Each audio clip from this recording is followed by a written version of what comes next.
وبارك على نبينا محمد وعلى آله وصحبه أجمعين أما بعد. Jamaah rahimahullah, tidak henti-hentinya kita panjatkan syukur kepada Allah. Pagi menjelang siang hari ini Allah hadiahkan kita kesempatan niat untuk bisa hadir di majelis ilmu. Ini karunia besar, semoga menjadi amal soleh yang diterima Allah SWT. Kita juga senang dan bahagia di waktu-waktu seperti ini Allah berikan kita namanya tazyin al-amal as-salih. Bisa hati kita terhiasi oleh amal-amal saleh. Karena satu kecelakaan besar ketika di usia seperti ini justru belum menikmati amal saleh. Ini akan menjadi masalah tersendiri. Yang pertama, badannya tidak support ke kesenangan duniawi, kan nggak support badannya sudah. Mau main futsal nggak mungkin kan? Kalau pedal masih nggak? Kalau pedal masih bisa pedal, masih ringan kan? Mau nyepeda udah nggak mungkin. Nah, tapi sementara dia masih senangnya masih ke arah yang profan-profan gitu. Yang kedua, kan waktu udah nggak banyak. Kalau amal soleh nggak disupport sama rasa bahagia atau senang, pasti terbatas. Makanya ada doa yang itulah Habib ilainal iman wa zayyinhu fi qulubina. Cintakan kepada kami iman dan hiaskan iman itu di hati kami. Jadi terasa terhias, jadi indah, enak. Kan persoalannya dari situ doang kan? Kan orang akan mengerjakan yang ia sukai. Yang tidak sukai pasti nggak dikerjain. Nah sekarang kita mohon supaya dicintakan kepada kita itu keimanan. Dan keimanan dihiaskan di hati kita. Jadi terasa sesuatu yang paling nikmat. Tapi kalau mau nyoba sebenarnya ada beberapa experience kenikmatan rohani yang dicoba nanti lama-lama insya Allah kayak ada edik gitu, ada sudah apa itu sudah seneng gitu. Zikir aja bangsa setengah jam lah, la ilaha illallah, tapi dinikmati ya zikirnya sendirian. Ada suara-suara kecilnya lebih bagus, tanpa suara biasanya kurang gitu. Lama-lama kita bisa kayak udah ini tergantung gitu. Kalau enggak tenang. Gitu. Teruslah sampai lama-lama kok. Kan antum kalau melihat pada orang ya kuat dikir berjam-jam. Sebenarnya kalau fisik mah sama aja, cuma karena dia menikmati, jadi fisiknya sudah support aja. Kita akan bahas materi agak praktis ini, fikih-fikih lansia. Fikih lansia. Ini pendekatan yang kami gunakan, ini pendekatan praktis ya. Satu dua ada dalilnya, selebihnya kita lanjut aja. Sebagiannya akan menggunakan fikih perbandingan, sebagiannya yang memudahkan. Tapi kalau tidak perlu pindah ya kita akan menggunakan fikih yang berlaku di negeri ini, fikih Syafi'iyah. Itu ya, supaya nggak ada konflik dengan kanan kiri kalau fikih kita tidak.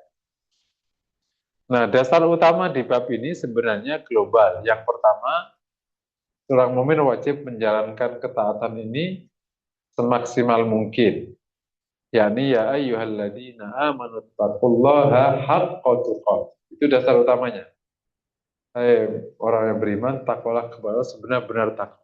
Jadi kita harus semaksimal mungkin untuk bisa bertakwa. Tapi saat yang sama Allah juga ngasih eh, batasan atau ada klausul lain di luar haqqa tuqatih. Bahwa la yukallifullahu nafsan illa wus'ah. Allah tidak membebani diri kecuali sesuai dengan kemampuannya. Makanya ada konsep fattaqullaha mastata'tu. Jadi ada ya ayyuhalladzina amanu taqullaha haqqa tuqatih. sebenar-benar takwa, ini berarti idealisme. Terus fattaqullaha mastata'tum itu adalah realistis. Rasul mengatakan ma amartukum bihi fa'tu mastata'tum. Yang saya perintahkan kerjakan sesuai dengan kemampuan. Fa'tu mastata'tum. Ada istilah, ini bukan hanya untuk haji ya, seluruh urusan agama. Idza amartukum bihi fa'tu mastata'tum wa idza nahaytukum anhu fajtanib.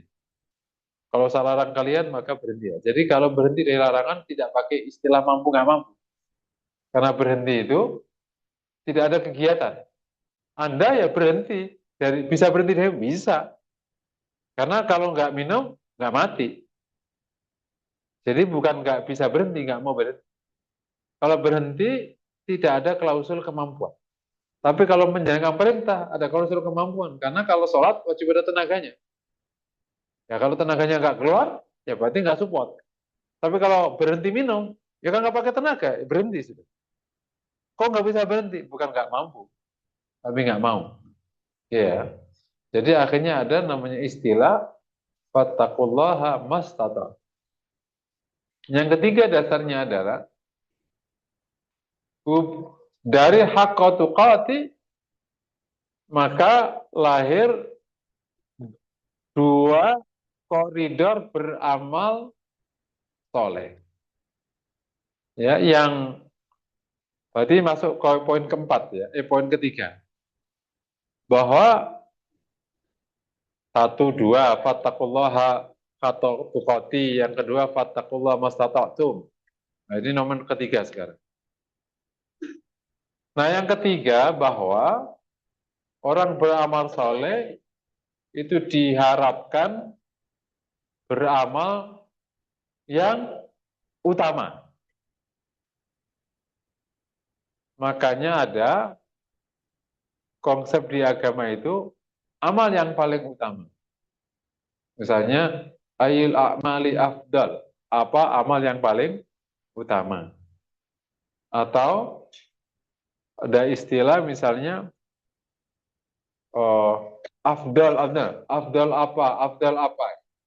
Nah, sering ditanyakan sama jamaah, ini posisinya ada di mana? Ini dorongan orang mengambil yang paling utama. Tetapi pada satu sisi, jadi poin 4, ya, jadi poin keempat, bahwa agama ini mudah. Allah sebutkan, innama yuridullahu bikumul yusr. Allah kehendaki kemudahan untuk kalian.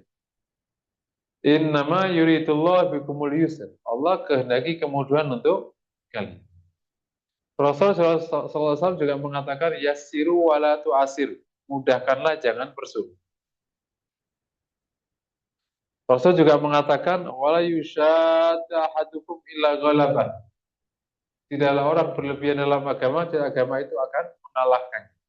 Jadi, satu sisi kita juga didorong beramal yang paling utama, tapi agama mengatakan agama ini mudah dan nggak usah berlebihan.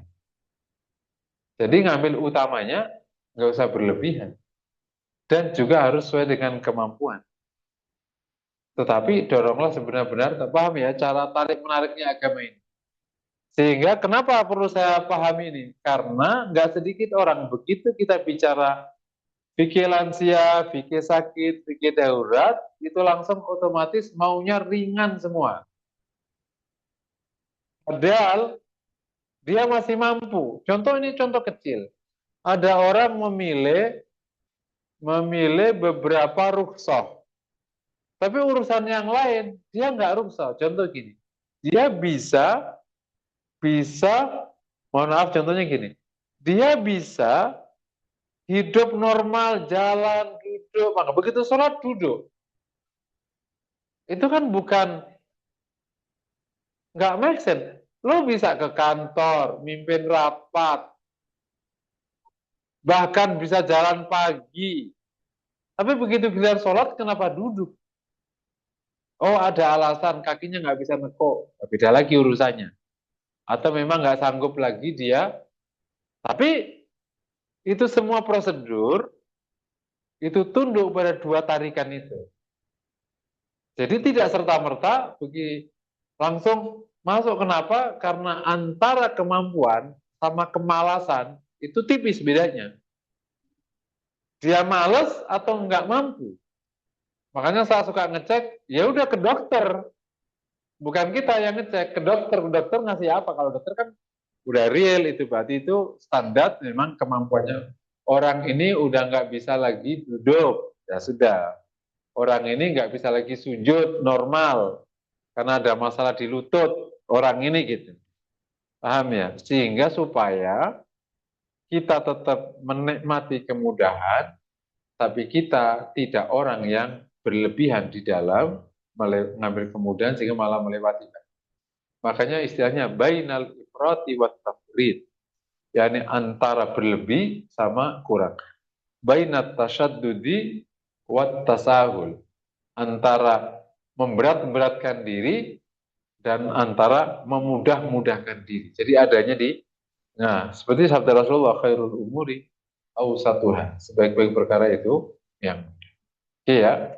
Poin kelima, ukuran kemampuan dan kemudahan itu ukuran realita, bukan ukuran asumsi. Dan di sini digunakan. Real itu maknanya ilmu. Emang nyata-nyata nggak mampu. Bukan diasumsikan nggak mampu, karena asumsi nggak bisa dasar hukum. Gitu. Tetapi ada istilah nanti kalau yang ngajar kaidah fikih. Don menyangka, aku memang berat kalau aku berdiri. Memang berat secara yakin sih enggak, itu bisa dianggap kayak yakin. Itu sudah dianggap realita. Orang ukur, dia itu sekarang udah boleh sholat duduk atau harus masih berdiri. Yang ukur dokter, tapi masa perkes kan dokter nggak bisa. Tapi aku nih per sekarang memang udah bisa berdiri kok. Udah nggak bisa berdiri. Itu biarkan, namanya pakai don. Don itu memang dia posisi sudah 60% ke atas. Bukan waham. Waham itu asumsi. Ini aneh. Ya kayak, enggak lah ya sudah lah. Enggak gitu cara berpikir. Karena memang agama ini sangat personal. Yang ngukur, ya nanti Allah yang tahu bahwa sebenarnya dia melampaui batas atau tidak.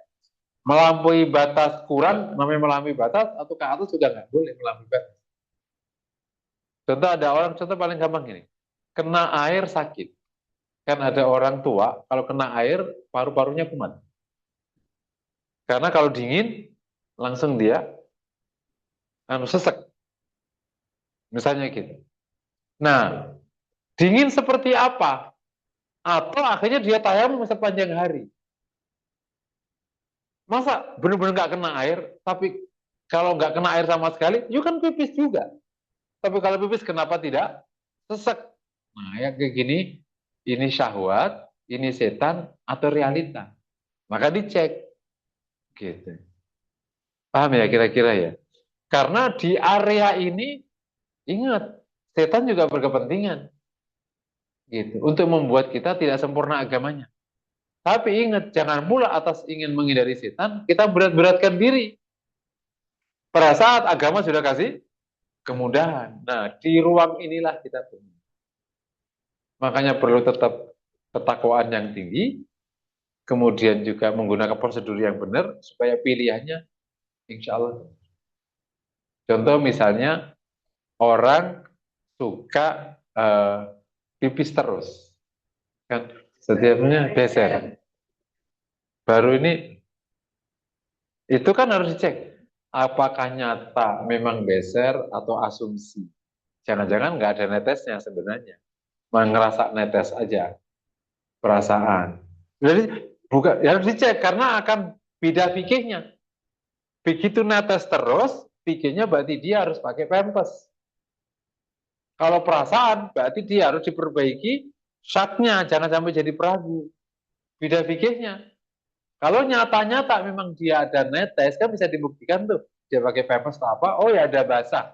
Berarti sejak hari ini fikihnya sudah fikih itu. Berarti dia harus caranya wudhu normal, langsung pakai pampasnya itu, wudhu normal. Dia istinja normal, terus pakai pampasnya, terus wudhu, terus sholat, fardu dan sunnah. Udah. Udah dipakai begitu aja najis terus. Nanti kalau mau wudhu ganti lagi gitu aja. Meskipun netes tetap sholat berjalan. Jadi nggak usah bolak-balik. Langsung berubah fikihnya. Kalau nyata-nyata dia memang geser, emang nggak bisa ketahan gitu. Kan kalau tambah tua kan si katupnya itu kan sudah melemah kan. Istilah gamanya itu dol gitu tuh. Jadi udah sampai ke pintu kamar mandi aja udah kadang nggak keburu sudah. Udah ngocor duluan. Nah, ya kayak gini-gini itu nanti ngelihat per case. Makanya kalau dibantu sama dokternya lebih ini. Contoh misalnya pelupa. Ini orang lupa panjang hayat.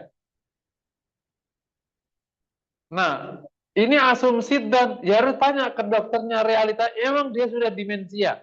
Berarti fikihnya sholatnya nggak bisa sendiri. Karena dia sudah nggak bisa lagi ngukur satu atau dua. Setiap kali itu ini keberapa. Bukan satu dua masih mending kalau dimensianya parah itu. Itu bukan satu atau dua, tapi ini keberapa. Kalau keberapa, baliknya keberapa? Ya ke satu. Begitu ini keberapa? Ya satu lagi. Terus keberapa? Kalau dua, tiga, empat, tiga. Tapi kalau keberapa terus, ya bisa 10 rakaat masih keberapa. Karena aku ada tetangga begitu. Keberapa terus.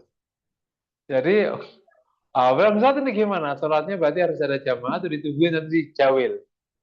Bu, udah 2 rakaat. Dia harus dipandu. Bu, udah 4 rakaat. Udah selesai. Atau ngikutin orang, dia makmum. Jadi rakaatnya ngikuti imam. Jadi memang beberapa teknik-teknik fikihnya menjadi sangat beda. Ya insya Allah ya. Jadi dia tidak bisa didasarkan pada asumsi, harus menggunakan istilah tingkat tingkat kelemahannya itu nyata, tingkat masalahnya itu nyata, bukan asumsi, tetapi don itu udah bisa dianggap don. Contohnya kayak kalau orang kentut mulu, kan sudah ada hadisnya kan, kalau dia dengar suara atau ada bau berarti kentut, itu don namanya. Udah bisa diam. Tapi kalau nggak ada suara, nggak ada bau, berarti dianggap itu waham. Waham nggak dianggap. Jadi perkara bisa diambil keputusan itu kalau yakin atau belum. Kalau bahasa kita namanya realita, fakta, bukan asumsi. Ya, poin ke-6.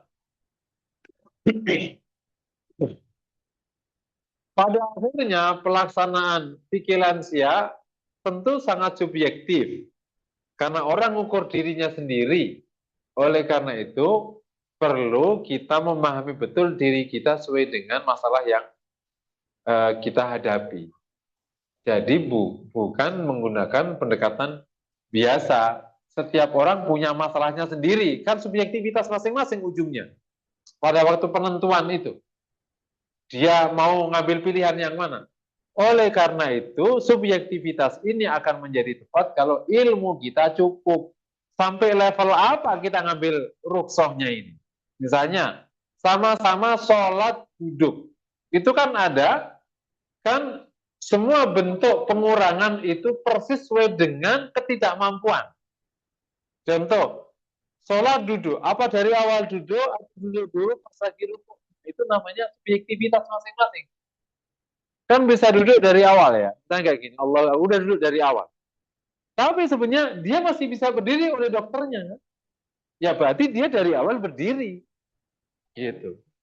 Berarti gini, saat bukan dari awal duduk. Karena oleh dokternya, dia masih bisa berdiri, boleh, mampu. Tapi hanya nggak bisa neko. Berarti bukan dari awal duduk, beda. Karena ketidakmampuannya itu nekoknya, bukan berdirinya. Nah, beda lagi nanti. Ketidakmampuannya berdirinya. Berarti dia ngonjor sholatnya. Karena nekoknya bisa. Ada kan beda-beda ya. Ada yang ketidakmampuannya berdirinya. Tapi nekok bisa. Berarti dia sholatnya kayak orang tahiyat. Nanti rukuknya ini gini sujudnya sempurna. Karena nekok bisa. Jadi harus benar-benar subjektivitas ini diukur dengan ilmu yang cukup. Sehingga perkelemahan itulah keringanannya. Bukan satu kelemahan minta 5 keringanan.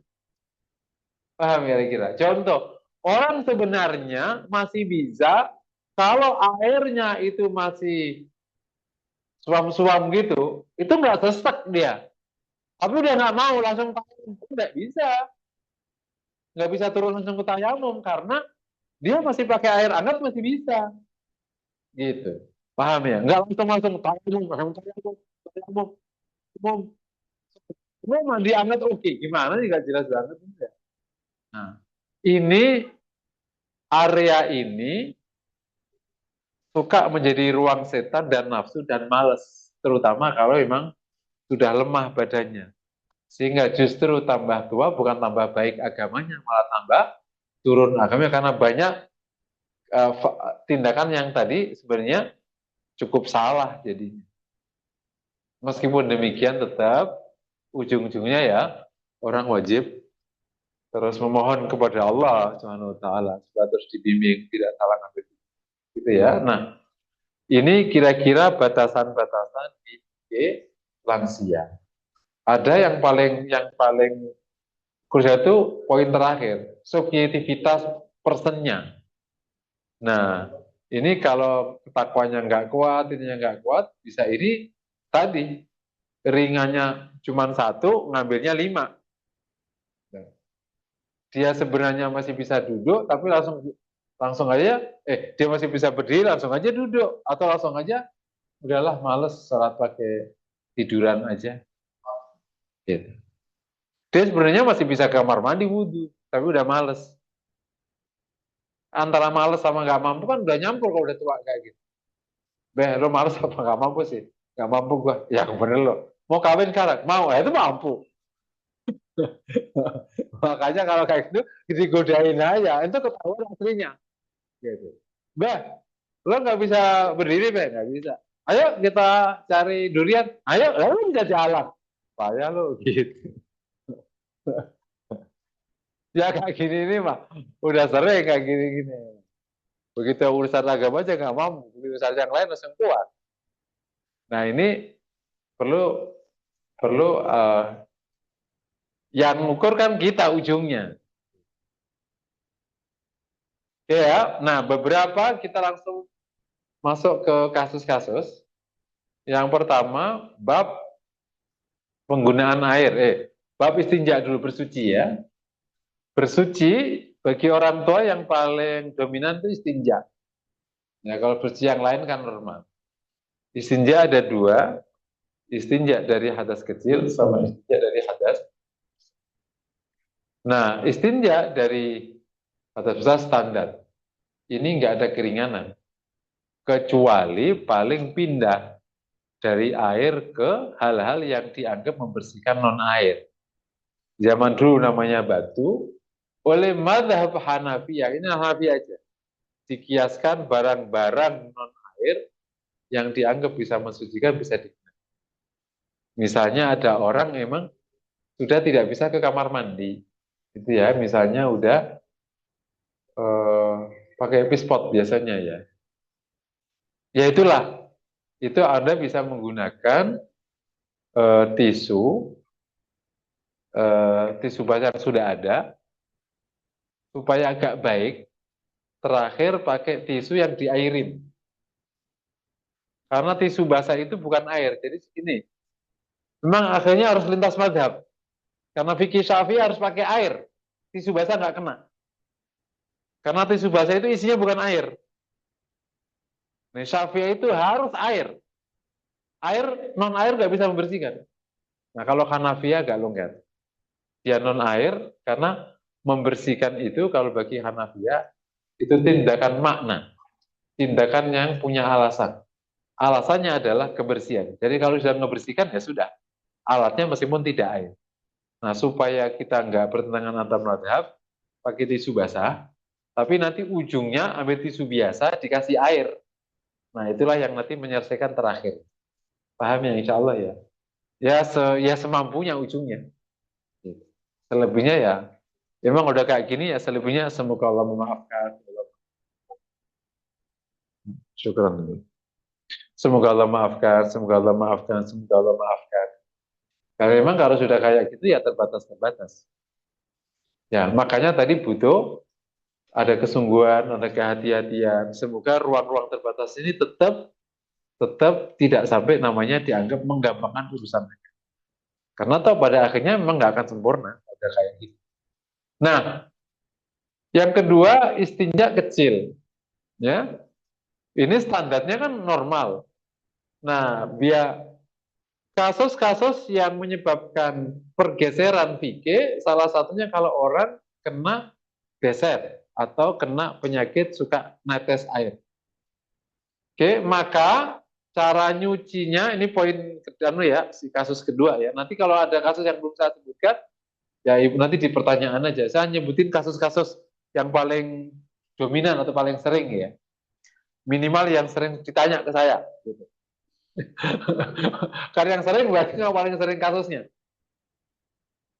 Maka proses istinjaknya normal.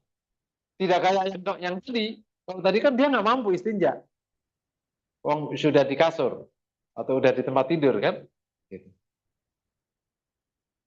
Nah, yang di kasur tadi juga sebenarnya masih ada ruang. Kalau bisa nggak disiram biasa. Ya, pokoknya turun itu sesuai dengan ketidakmampuan.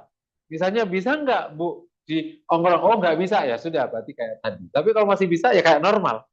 Jadi memang turun sesuai dengan area-area ketidakmampuan. Gitu. Iya. Nah, bagi yang kena masalah beser, maka sebelum dia sholat, maka dia harus menggunakan pempes supaya bajunya nggak kena najis. Nanti dia bersih biasa, ya kan nggak sampai netes terus tuh. Begitu sudah nyuci biasa, kayak normalnya orang, langsung pakai pempes. Habis itu dia wudhu. Netesnya ini tidak dianggap. Tetap dianggap najis, bukan berarti nggak dianggap najis, tetap najis, tapi tidak dianggap membatalkan wudhunya. Paham ya? Jadi dia istinja normal pakai air biasa, bukan tayamum loh ya. Berarti lah. Jadi pindahnya tuh nggak semuanya langsung, bukan berarti kalau nggak ada air langsung nggak gitu. Jadi memang pindahnya tuh sesuai dengan kasusnya. Jadi dia istinja biasa. Jadi berarti tadi dibuang kan, istinja biasa, terus kemudian pakai alatnya yang bisa menadainya. Terus wudhu biasa, terus sholat biasa, dan sholat bagi dia hanya untuk fardu dan sunnah. Tidak bisa dipakai dua fardu. Paham ya? Karena dia sebenarnya udah batal. Kan udah pipis. Dia hanya boleh digunakan karena untuk satu kali perintah. Yakni sholat fardu.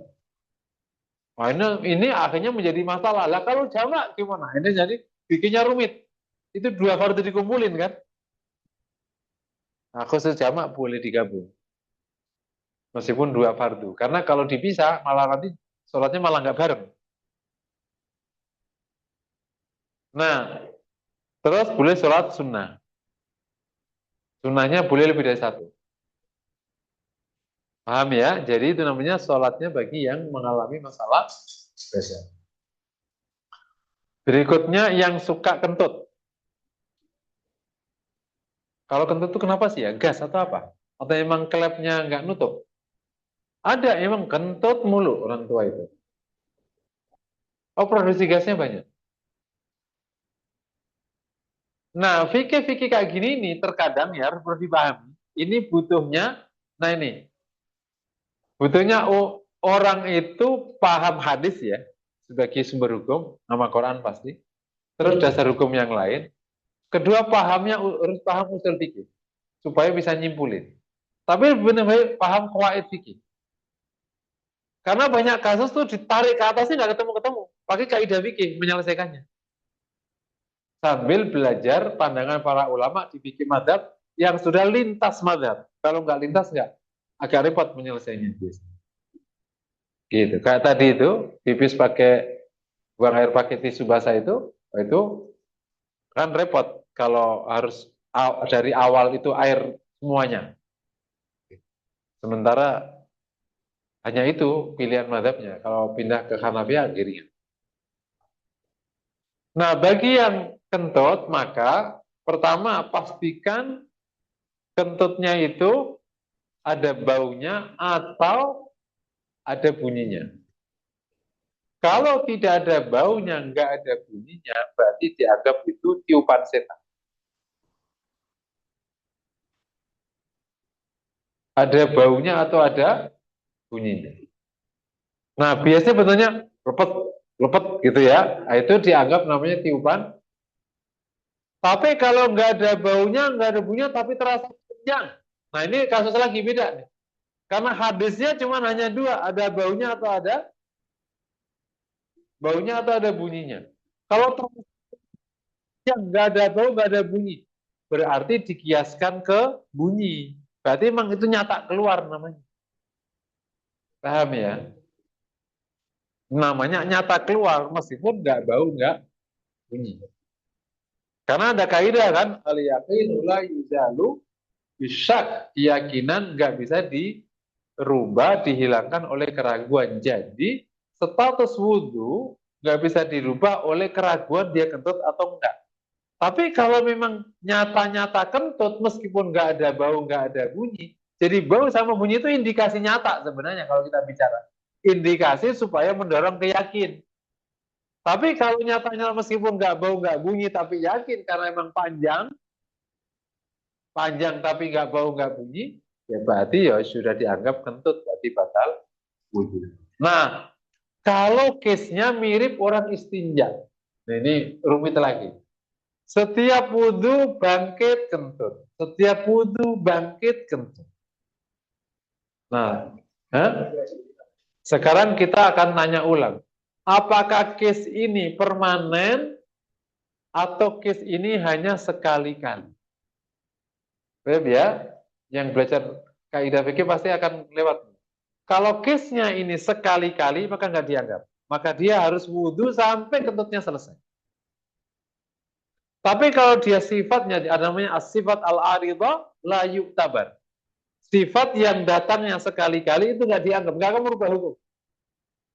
Tapi kalau sifatnya itu daimah, baru berarti dia namanya dianggap orang yang kentutan kayak orang beser. Tadi kan orang beser langsung boleh sholat meskipun netes. Sama. Kalau dia memang permanen, nah siapa menentukan permanen? Experience dia atau dokter? Bahwa memang gasnya dia nggak bisa ditahan. Udah gitu. Berarti dia wudhu normal meskipun ketut, ya sholat meskipun ketut. Karena sudah sifatnya permanen. Ya. Tapi kalau sifatnya masih sekali-kali, maka orang ini tetap harus nunggu sampai wudhu. Nah, nanti ada case. Kalau kentut sampai akhir waktu nggak selesai-selesai, maka harus dijalankan meskipun kentut. Paham ya? Nanti akan dicek. Kalau dokter menyatakan ini tidak permanen, berarti sholat yang sambil kentut diulang. Namanya iadah. Karena sholatnya nggak sah sebenarnya. Cuman diwajib sholat lihurmatil waqt. Karena ngormatin waktu, kayak orang bajunya najis, tapi nggak ada baju yang dipakai karena nggak bawa ganti. Dia masih di jalan, tapi najis. Mau disiram nggak bisa, repot. Ya sholat dengan baju najis. Nanti sampai rumah diulang. Paham ya? Karena sholat kan nggak sah. Tapi nggak sholat nggak boleh. Kan kafir kalau nggak sholat. Atau minimal dosa besar. Tapi kan syaratnya nggak penuhi. Maka di jalan nggak mesti nggak penuhi syarat. Nanti diulang. Paham ya? Ini fikih-fikihnya kayak gitu. Paham tadi ya? Kalau terpaksa sampai akhir waktu kentutnya nggak berhenti. Nah, maka dia sholat meskipun kentut. Nanti ditanya ke dokter, apakah ininya permanen atau tidak permanen. Kalau permanen, berarti dia menggunakan hukum permanen kentut. Berarti wudhu aja meskipun kentut terus. Tapi sekali wudhu hanya untuk fardu sama sunnah, sakat waktu. Nah, kalau dia tidak permanen, berarti nanti sholatnya yang tadi diulang. Berikutnya ya, ngikuti proses saja terus. Kayak gitu. Insya Allah ya. Nah, langsung pertanyaan, Fadal.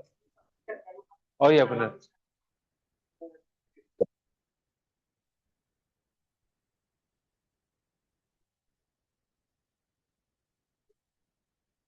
Ah,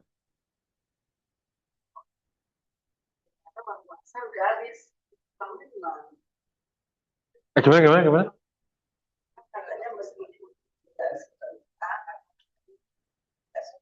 Ah, ah, nah, oh waktunya mepet, habis. Ini bukan orang yang sakit kan? Kalau sakit kan netes nggak apa-apa. Ini orang normal, tapi bajunya najis, terus nggak punya ganti.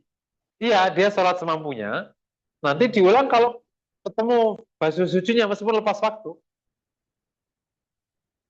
Lo nggak apa-apa. Justru kenapa para ulama nyuruh sholat supaya engkau tidak dosa. Karena kewajiban sholat itu kan nggak bisa digeser kan. Kewajiban sholat itu harus ditunaikan apapun keadaannya. Tapi sementara keadaannya nggak memenuhi syarat. Terus gimana? Apa ninggalin sholat? Tetap sholat. Fikirnya tetap sholat. Meskipun nggak memenuhi syarat, nggak suci. Terus sholat ini sah? Nggak sah. Ini namanya sholat dihurmatil waqt. Atau dengan saya, sholat menghindari dosa.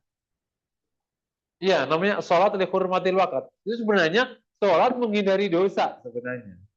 Karena engkau wajib bertakwa semampumu. Dan udah semampunya sekarang, sholatku pakai bahan najis, ini mampuku. Itu bedanya. Kenapa nggak langsung kodok aja? Nggak bisa, kalau masih mampu sholat. Lain kalau orang yang ketiduran, kan nggak mampu sholat dia. Paham cara berpikirnya. Jadi tahapannya persis, di tahap itulah dia akan ambil. Sekarang ada perintah sholat, tapi aku nggak mampu sholat kecuali menggunakan baju najis. Ya udah, aku sholat menggunakan baju najis. Tetapi karena baju najis nggak pernah dicontohkan sama Nabi, Nabi nggak pernah pakai baju najis untuk sholat. Sehingga terus gimana status sholatnya ini? Akhirnya lahirlah dikiaskan dengan kodok. Seakan-akan kayak belum sholat, baru udah sholat. Jadi akhirnya dosa enggak, tapi sholatnya namanya diulang. Paham ya? Ini fikir yang lebih hati-hati. Namanya sholat yang ada diulang, nanti pas lagi sampai rumah meskipun sudah lepas waktu. Memang di situ solusinya supaya kalau lepas waktu kita enggak dosa. Kalau misalnya yakin, nah kalau yakin masih ada waktu, enggak usah. Ya harus, misalnya antum di daerah Tebet, rumah antum Tebet, terus tadi pipis nggak benar, kena, terus gimana? Ya pulang dulu, Om.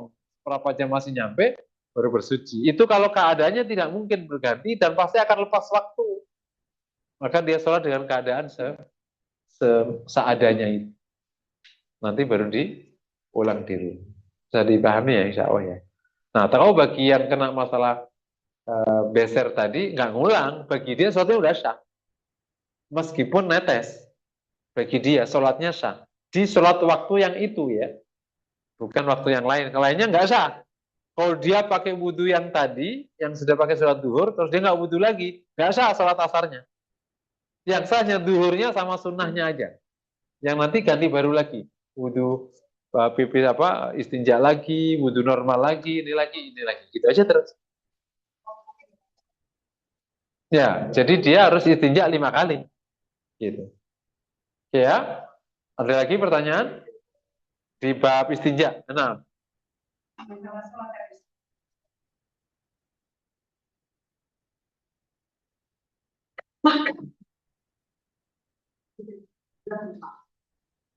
tidak ada orang lain. Jadi bisa jadi makan gimana? Solusinya di tablet maksudnya. Diingetin. Jadi sholatnya dibimbing oleh orang yang nggak sholat. Itu solusi paling efektif. Ini agak teknis ya. Secara fikih sebenarnya kalau dimensianya sudah total bisa jadi udah nggak wajib sholat. Tapi itu tolong bukan kita, nanti dokter aja. Dok, istilahnya ini sudah mukalaf itu kan syarat mukalaf. Mukalaf itu kan orang yang wajib menjalankan agama. Syaratnya kan muslim, balik, akal. Nah, sekarang nanya ke dokter. Ini menurut bahasa awam, akalnya masih ada enggak? Enggak ada, berarti sudah lepas. Enggak wajib sih. Oh, masih ada, ya udah. Karena dimensia ini agak, kan agama kan hanya mengatakan berakal. Berakal itu maknanya sadar bisa bertindak. Punya kesadaran bertindak. Itu namanya berakal. Nah, kan udah sekian masalah mental ini, masalah sikap ini kan macam-macam. Nah, itu biar dokter, oh ini sudah, kalau bahasanya sudah nggak berakal, berarti lepas. Jadi nanti ustadznya tinggalnya sudah nggak wajib sholat. Ya udah, Kalau mau sholat alhamdulillah, kalau enggak ya sudah. Karena nanti akan kaitannya dengan wudhunya juga. Wudhunya masih bisa nggak basuh-basuh? Jangan-jangan udah nggak bisa basuh. Yang ini, terus yang kaki dulu. Katanya gitu, orang-orang tua itu wudhunya. Kadang kaki dulu, kadang tangan dulu, kadang terus tangan terus pergi sholat aja. Terus balik lagi pulang. Mandi aku tadi kok belum wudhu ya? Gitu. Oh ya juga orang tua udah pikun. Kalau udah kayak gitu, berarti udah lepas. Tapi pernyataan ini bagusnya dikonsultasikan ke dokternya. Kalau memang sudah lepas, itu Bu. Tapi kalau masih mau, tadi teknisnya itu didampingi sama yang sadar nanti ya rakaat kedua, ayo sujud, ayo ruko. Tapi udah kayak gitu mestinya udah nggak mampu ya.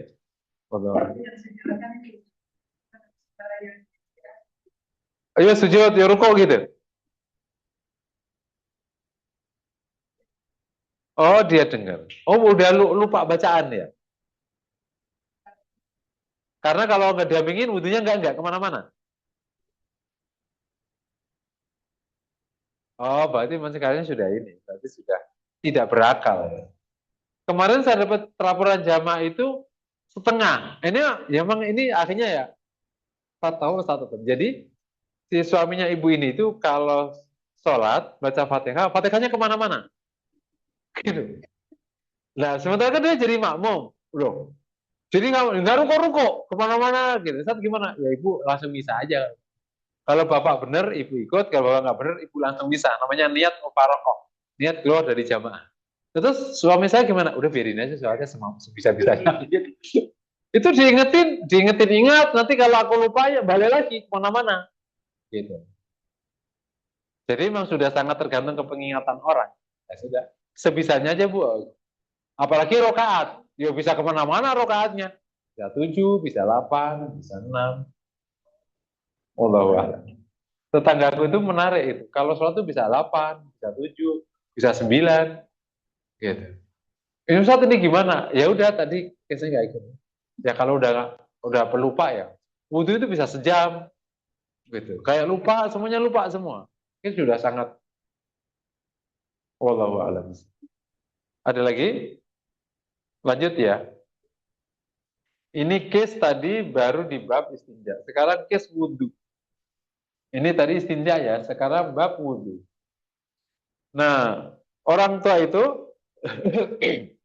ini kalau tadi kan kalau kasusnya di istinjaknya ya, di keluar hadasnya atau keluar hadasnya. Ini sekarang bab tata cara. Bagi orang tua tata cara wudhu normal. Nah, kalau ada hal-hal yang menghalangi kesempurnaan melaksanakan wudhu, disinilah caranya perlu dipahami. Apa itu misalnya? Ada bagian anggota tubuh yang tidak boleh kena air, misalnya. Atau kalau kena air tertentu sesak. Tapi hanya yang sesak itu kalau kena mukanya. Ini unik, ini beda-beda orang lah ya. Kalau yang penting nggak kena kakinya, itu nggak apa-apa. Atau yang kena panas tertentu. Ya, jadi rukunnya sama. Dikerjakan sampai batas dia mampu. Sisanya menggunakan fikih. Contoh, ada anggota tubuh kena, misalnya habis operasi. Jadi ya, habis operasi ini gimana? Kita lihat. Anggota tubuh wudhu masih bisa nggak dikerjakan? Bisa, berarti wudhu sempurna. Contoh operasi di perut. Anggota tubuh kena nggak? Anggota tubuh wudhu. Kan nggak apa-apa. Berarti wudhu sempurna. Nah, iya, macam-macam nanti. Oh, anggota tubuh kena masalah karena kok tarik-tarik semuanya. Berarti namanya tidak mampu. Ya, Bu, ya. Tidak mampunya di level apa? Ternyata hanya kepala doang. Kalau hanya sebagian kecil dari anggota tubuh yang tidak kena, maka wudhunya sempurna kecuali yang nggak boleh kena tadi. Baru tayamum. Jangan hanya tayamum, ini kadang langsung tayamum. Dikit-dikit tayamum, dikit-dikit tayamum. Iya, 2 kali. Makanya saya katakan, fattakullah hamastata'tum. Memang harus sampai ke level mampunya. Misalnya contoh nih, yang nggak kena, nggak pernah itu tangan. tangannya ke operasi terus diginikan. Katakan ya. Terus tangan kanan masih bisa kan? Ini masih bisa. Jadi suruh wudhu, suruh ngasih orang air, ya bang harus semampunya, terus nggak usah berlebihan, kasih dikit-dikit air, selesai terus tangan kan nggak bisa suruh orang lain, terus ini terus baru habis itu selesai, baru kemudian tayamum. Tayamum. Jadi bukan langsung pindah tayamum. Iya, 2 kali kerjaan. Nah, tayamum kan bisa tangan satu. Nah, ini ya nggak bisa kan, udah dibelebet. Ya semampunya digini-ginikan aja. Paham ya? Bisa dia. Jadi saya saksikan banyak langsung loncat tayamum. Nggak boleh langsung loncat tayamum. Hah? Oh, nggak boleh. Karena wudhumu nggak sah. Wudhunya kan nggak sah, wudhunya. Paham ya? Wudhunya kan kurang anggota tubuh. Jadi beda kasusnya kalau yang airnya ada binatang buas. Langsung kemana? Langsung tayang karena airnya nggak keakses sama sekali. Beda lagi. Kalau kena air langsung sakit, semua badan kena air sakit, ya berarti langsung tayamum. Tapi ini kan yang sakit cuma kanan kiri doang, karenanya masih boleh. Ya berlaku hukum wudhu normal. Paham ya? Langsung tuh tayamum. Oh, pakai tayamum. Wudhu semampunya, awalnya dulu. Wudhu semampunya. Itu namanya itu namanya wudhu liman zawil jabiro. Jadi wudhu bagi orang yang punya tambalan. Nanti case-case-nya bisa diperlebar. Jadi kalau masih hanya sebagian anggota tubuh yang nggak kena air, maka wudhunya kayak gitu tadi. Plus tayamum. Tapi kalau ternyata ya seluruh anggota tubuhnya ya langsung pindah ke tayamum. Sekarang kita bikin asumsi berat. Tayamum aja nggak bisa. Contohnya orang yang berada di ICU. Tapi dia masih sadar. Sadar nggak sih di ICU? Tapi tayamum nggak bisa tayamum kan? Uang alat semuanya. Ya udah, sholat sebisanya. Jadi benar-benar Bapak Ibu, turunnya keringanan itu sesuai dengan batas kemampuan, nggak bisa loncat. Itu yang perlu dipahami. Yang nanti yang mana? Yang koma? Enggak. Kalau sehat?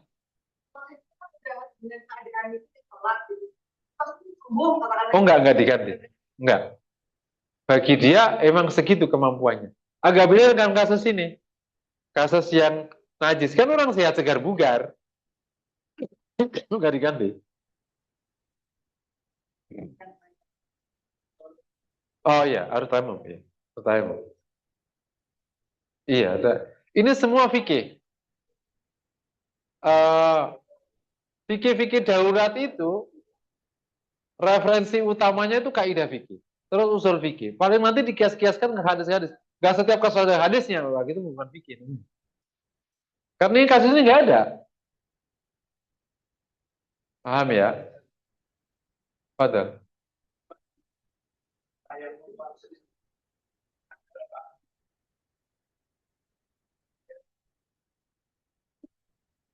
Nah, di bis di kendaraan, lihat kendaraan kalau bapak yang nyupir nggak berhak tayamum langsung, karena kan masih bisa akses air. Kendaraan umum itu dilihat bisa nggak menggunakan konsep jamak. Jadi jadi penyelesaian fikih itu bertahap. Misalnya gini, antum sholat pergi ke Cirebon, ketemu duhur, kan nggak bisa turun uang antum di bis umum kan. Penyelesaiannya tayamum, terus sholat di kendaraan atau jamak? Jamak. Jadi karena tindakan fikih yang paling make sense kasus ini bukan turun ke tayamum, tapi menggunakan jamak. Jadi nanti wudhu lengkap, sholat sama kosong. Nanti pas turun. Nah, kejadiannya kalau kayak gini, pas asar ternyata belum turun. Kan akhirnya jamaah nggak jalan. Nah, ini kasus rumit ini. Berarti dia tayamum untuk jamak kosor. Tayamumnya 2 kali, karena tayamum nggak boleh 2 sholat. Dan nanti diulang. Gitu. Nggak boleh 2 sholat. Nanti diulang. Karena kasusnya ini jadi memang kasus-kasus fikih itu memang kayak gitu. Jadi ini akan diletakkan kemana kasus ini kan orang ini nggak ngelanggar tapi nggak mungkin bener, paham nggak? Orang mau jamak itu kan ini mau bener, tapi sekarang faktanya dia melanggar karena nggak bisa jamak kan? Jadi orang ini sebenarnya tidak mau melanggar tapi faktanya melanggar, maka supaya tidak melanggar kerjain semampunya, nanti baru diulang. Kenapa nggak usah sholat? Lu nggak bisa, juga udah wajib sholat masalahnya. Makanya lahir sholat di kendaraan. Yang jadi masalah Rasul itu nggak pernah sholat di kendaraan. Kenapa jangan di kendaraan? Karena Rasul mau naik unta bisa ditabatin. Makanya untuk di kendaraan itu kita tes. Kalau kendaraannya antum yang ngendarain ya nggak ada bagimu sholat di kendaraan. Ya itu minggir. Mau antum mampu mengendalikan kendaraan. Aku bis, tapi bisa diperintah. Bismu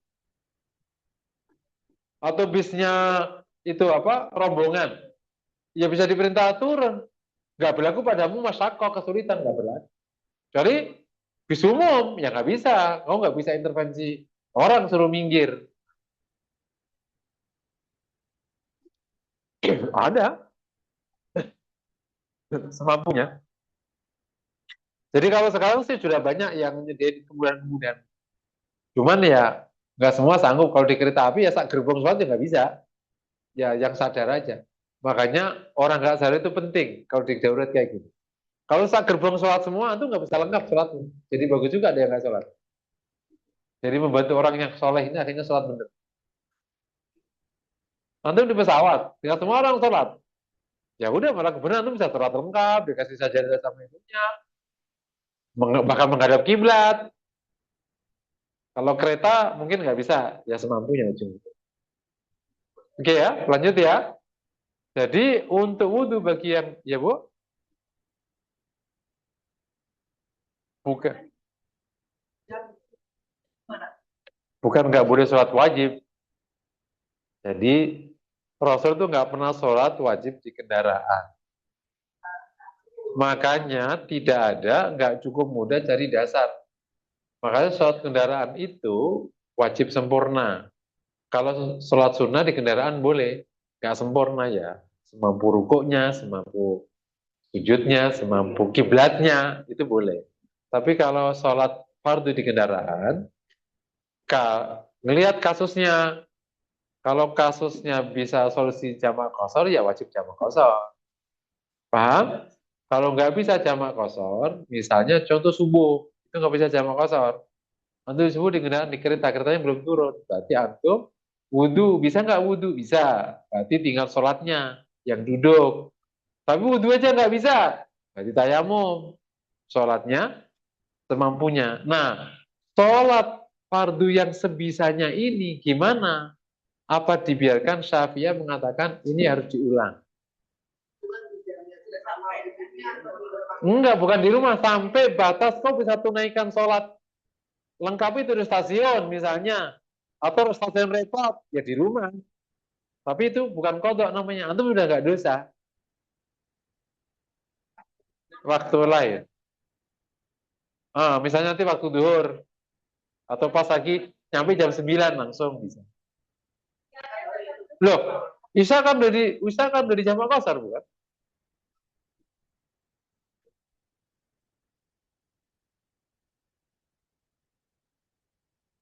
Oh, bukan yang misalnya nih langsung teknis ya. Tadi di kereta subuh, sholatnya kan pakai semampunya. Terus sampai rumah jam 9. Ya udah sholat aja subuh. Ya sholat subuh normal, sholat subuh. Uh-uh. Paham? Kalau ternyata sampai rumah duhur, bukan kodok, bukan. Niatnya sholat mengulangi, tapi udah pokoknya sholat subuh aja udah. Itu namanya statusnya namanya sholat mengulangi. Betul. Paham ya? Terus kalau ketemu duhur, ya subuh dulu baru duhur. Nah,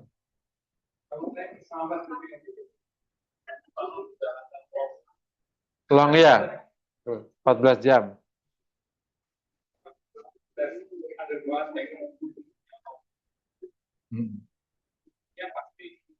Sebisanya.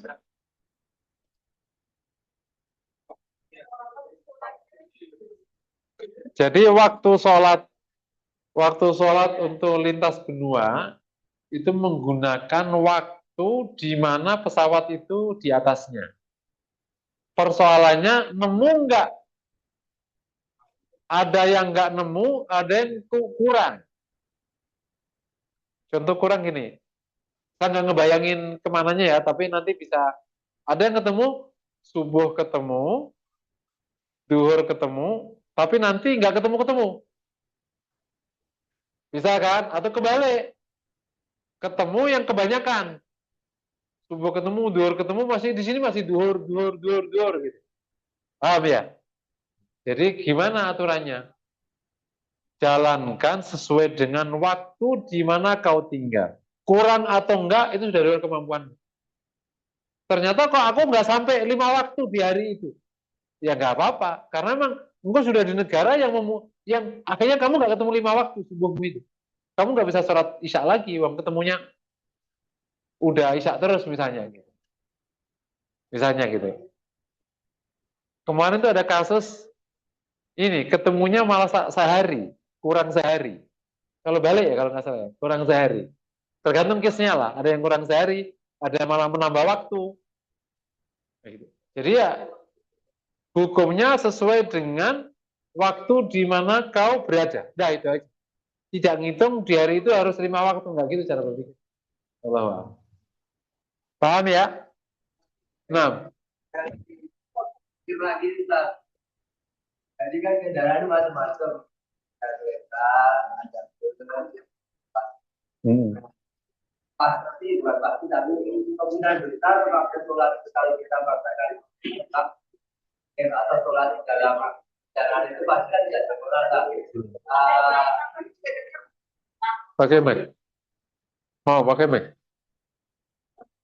Nanti kan jawabnya gini. Biasa. Supaya lebih jelas buat semuanya saja.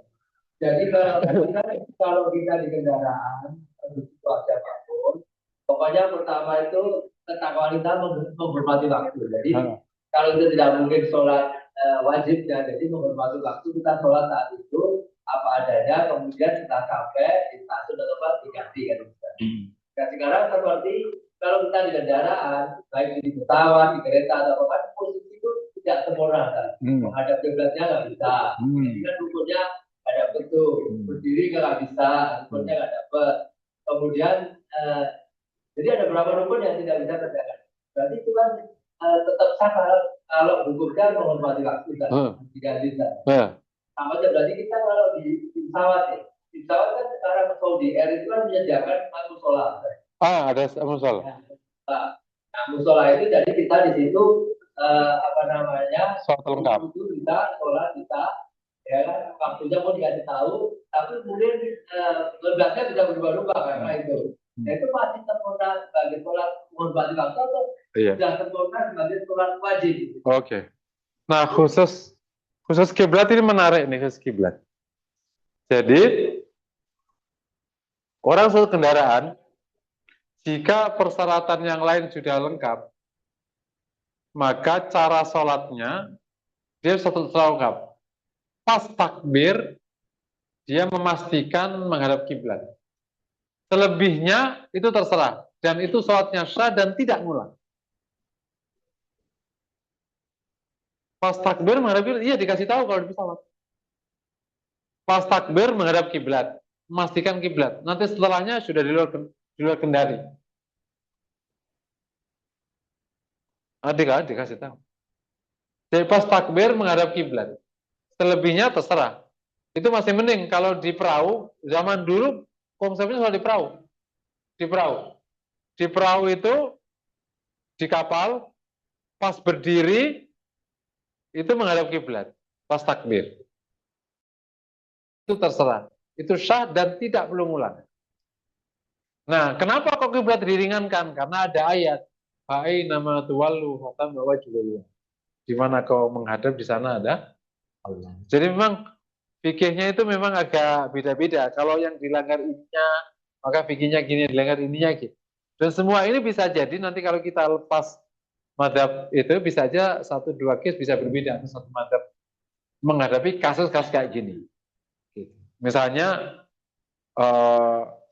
tahu saya Hanabilah itu tidak mengenal konsep iada. Jadi ya udah sholat semampunya segitu. Tapi memang nggak kuat dalilnya, gitu.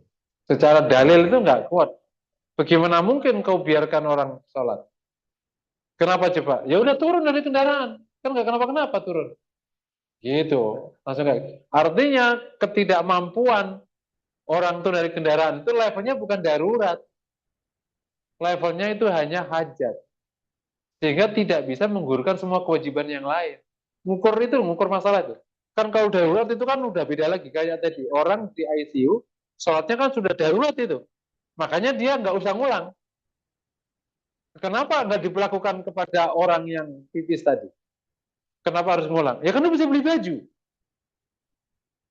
Paham? Kan dia bisa siram anunya semuanya. Cuman itu nggak bisa dijalankan karena tidak nyaman. Hanya tidak nyaman. Kalau misalnya kenapa kalau yang pipis yang anunya najis kok wajib ngulang? Karena levelnya nggak darurat, levelnya hajat namanya. Kalau darurat itu tadi orang di ICU, kenapa kerja di ICU nggak perlu ngulang? Lah iya, udah darurat kok sudah. Nah kalau ini nggak darurat karena dia masih punya tindakan yang memungkinkan, cuman itu kesulit namanya, sudah namanya masyakoh, tapi nggak sampai darurat, hanya kebutuhan aja yang nggak gitu. Ya dia siram air, dicuci dulu pakai basah-basah kan sah. Ini misalnya celananya kena, celananya dibasahin, cukup terus dipakai, normal. Cuman kan nggak nyaman. Nah, ketidaknyamanan itu nggak bisa menggugurkan banyak hukum. Gitu. Tapi akhirnya dikasihlah. Kan agama ini mudah. Ya udah kalau gitu gini terus gini, paham nggak? Ini semua istihadat. Karena saking meletakkan rumitnya masalah-masalah yang ini menggugurkan nggak, dan lain. Kenapa kalau kiblat itu kok diringankan para ulama? Memang kalau udah bicara fikih begini rumitnya. Dan per case-nya itu kadang nyari dalilnya luar biasa ini. Tapi istilah para ulama masalah. Aduh. Nggak boleh turun dari rumah sakit dari tempat tidur. Dari tempat tidur. Padahal nggak ada juga kan. Pada saat itu dia sholat, mungkin masih bisa wudhu lah gitu. Sholat menghormati waktu aja. Pas pulang atau pas mungkin bisa ini kita ganti gitu. Oh enggak, udah sah. Dia nggak ngulang. Karena dia posisinya emang tidak mampu, bukan orang yang hajat kayak tadi, kayak pipis, kayak di kendaraan itu beda. Ada orang sakit kan nggak mungkin, dia nggak punya pilihan. Jadi dia sholatnya udah sah, nggak ngulang. Nah, bukan gini khusus yang sakit itu di awalnya diusahakan wajib menghadap kiblat. Dirubah itunya nggak bisa. Kalau nggak bisa, tapi kalau bisa. Ada yang bisa. Kalau dia di ruang sendiri kan bisa didorong-dorong. Ya pokoknya gini, pokoknya. Kalau masih bisa diusahakan menghadap kiblat, ibadah kiblat. Kalau nggak bisa ya nggak apa-apa. Enggak diganti. Karena dia levelnya sudah nggak mampu, udah sakit. Beda dengan kasus kendaraan, masih mampu semua ini. Beda. Orang di kendaraan bisa nggak turun? Hanya rugi 90.000 kan istilahnya, ya itu doang aja. Ya rugi aja nggak apa-apa. Nanti ganti kendaraan baru. Hah?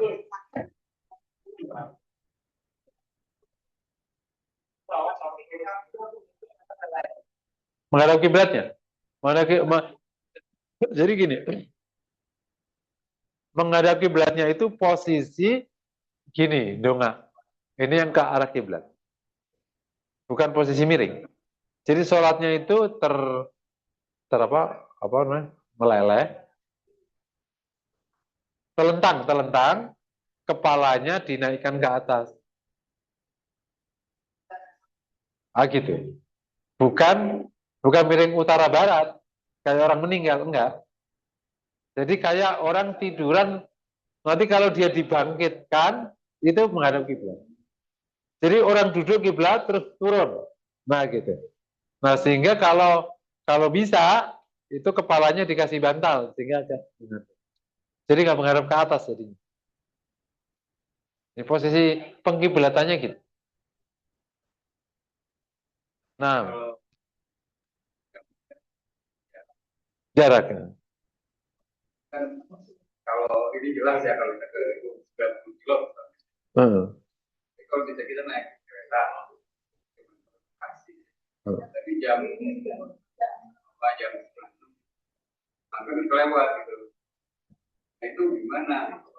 Dapat secara jarak nggak mungkin. Iya, sebenarnya sih kalau jama atau jama qashar itu memang kalau mazhab Syafi'iyah itu jarang.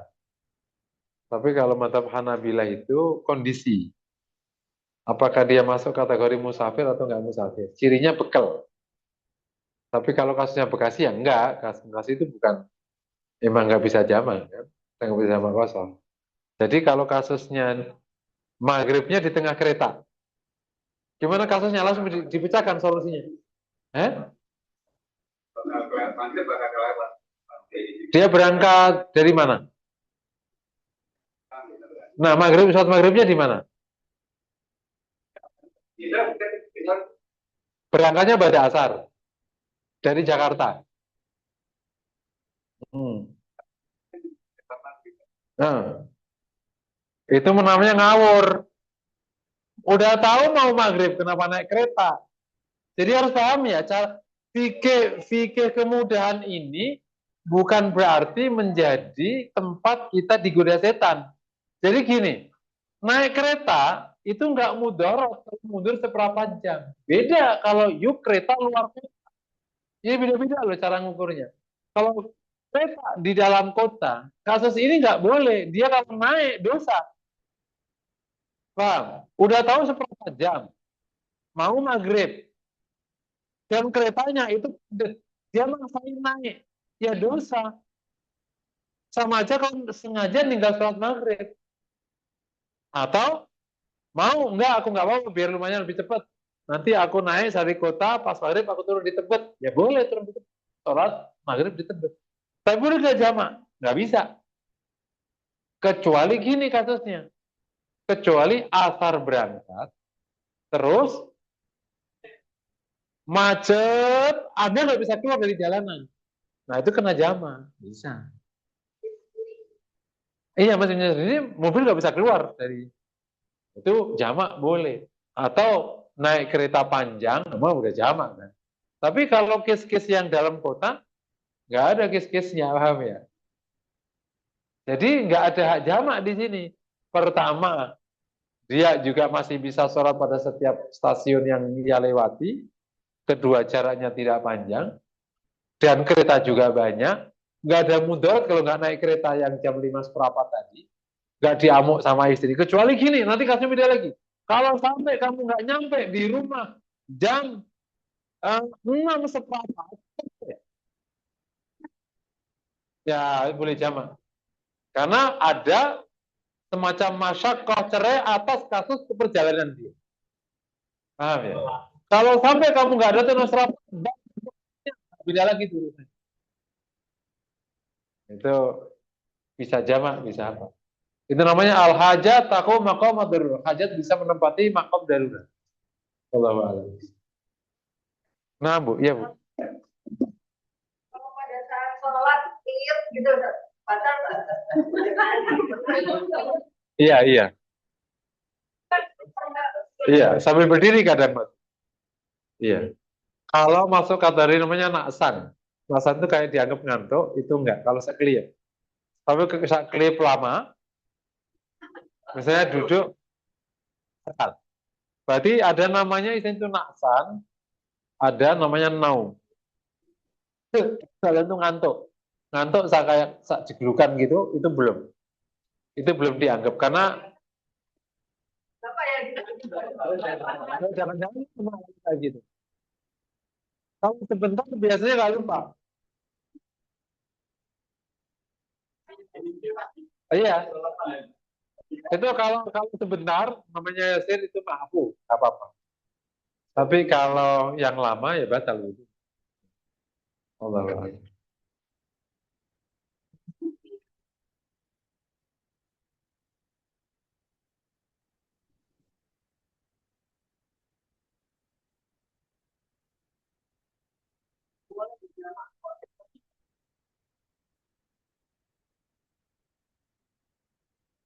Jadi perkawinan ini dua klaster. Pertama pengantin sama pengunjung. Nah, pengantin ini dilihat kasusnya. Ini udah semua kasus-kasus ya. Semua itu ngukur masalah. Dalilnya sama, fatwa masalah itu. Cuma ngukur masalahnya nih ya rumit. Nah, nanti kalau kita ketemu fikih bisa berbeda. Kalau dalilnya cuma ngukur masalah. Terus sampai di mana keringanan terjadi gitu. Dengan ruksa yang ada, memenuhi syarat nggak? Ngukurnya cuma gitu doang aja. Ini kan ada ruksa namanya jamak. Bisa nggak dikiaskan dengan masakoh-masakoh yang ada? Kan masakoh namanya, masakoh kesulitan. Nah, jadi pengantin. Saya pernah ada kejadian pengantin. Dia, kalau dia sholat per waktu, itu bubar si bedakannya itu. Sekarang nanya, emang kalau bedakan bubar, masalahnya ada di mana? Panjanglah cerita, gini. Emang rumit. Ya berat. Nah, akhirnya mencoba saat timbang, berarti udah masuk kategori masyakoh, kesulitan. Agak dikiaskan dengan macet, macet kan kiasan ke atasnya, dikiaskan dengan orang nangis. Oke, semoga. Tapi kalau bagi non pengantin, Oke apa Ustaz? oke boleh jamak. Tapi itu pun juga lihat kondisinya keuangannya. Ya kalau memang punya duit ya nggak apa-apa. Kan ada orang bacanya terbatas. Beda loh caranya. Kalau dia misalnya 5 kali bedakan, ya berarti kan budgetnya sekian. Nggak mampu kan? Waktunya udah Iya waktunya. Ya makanya lihat tingkat kesulitannya. Kalau nyata-nyata sulit, itu bisa jadi sebab jam. Tapi kalau nyata-nyata tidak sulit, hanya ala kadarnya. Makanya bisa diklarifikasi. Bagi orang tua yang orang samping, kan nggak sampai dibedak-bedakin. Nggak berlaku baginya, karena nggak sulit bagi dia.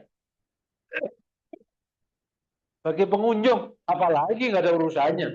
Nggak ada tunjungan kenapa-kenapa. Pengantin. Pengantin juga sama. Laki perempuan beda. Laki kan masih leluasa. Tapi kan kita dikasih keris, maksudnya ya cabut kerisnya. Misalnya kayak gitu. Jadi memang lihat-lihat lihat kasusnya. Nah, di batas kasus yang masuk kategori masyakoh nanti, atau hajat, atau darurat, itu hukum rukhsah bisa berlaku. Allah. Ya, udah ya, kita kasus tadi wudhu.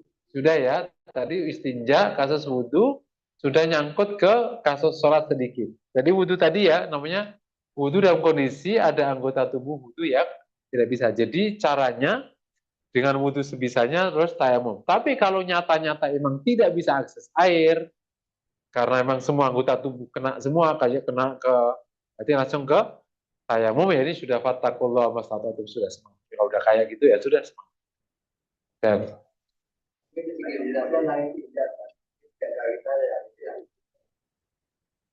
istinja itu bersuci dari buang air itu loh, namanya istinja. Ya, bersuci dari buang kotoran. Kalau yang menghilangkan najis biasa namanya raf'un najas, menghilangkan najis, bukan istinja. Beda. Ya sama-sama menghilangkan najis, tapi kalau istinja itu khusus istilah untuk kotoran besar, kotoran kecil. Kayak sekarang pindah ke sholat. Nah,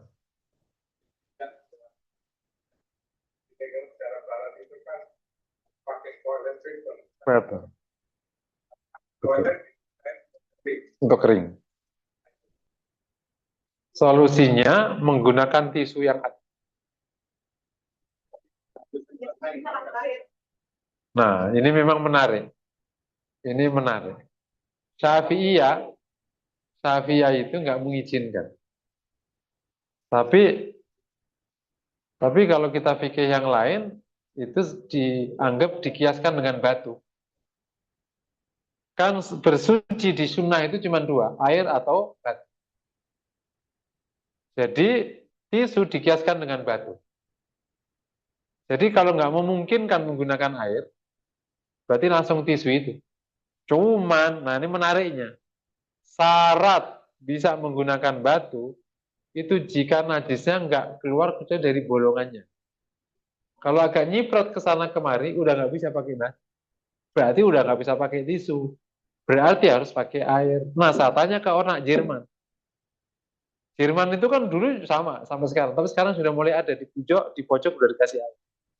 Jadi orang Jerman tahu kalau orang Indonesia itu masuk kamar mandi pasti basah kemana-mana karena dia ngambil tisu dari keran. Tisu diambil sabun, dimasukin di bawah. Kata dia, serah lo yang kering ya gue yang basahin. Anak-anak mahasiswa nantang aja gitu. Habis itu bersumut-sumut itu. Ini basah semua. Tapi akhirnya tahu, oh Muslim itu kayak gitu. Akhirnya sekarang mulai dikasih air. Jadi saya tanya gimana istinjamu? Jadi kita pakai tisu basah, tisu kering dulu Ustaz.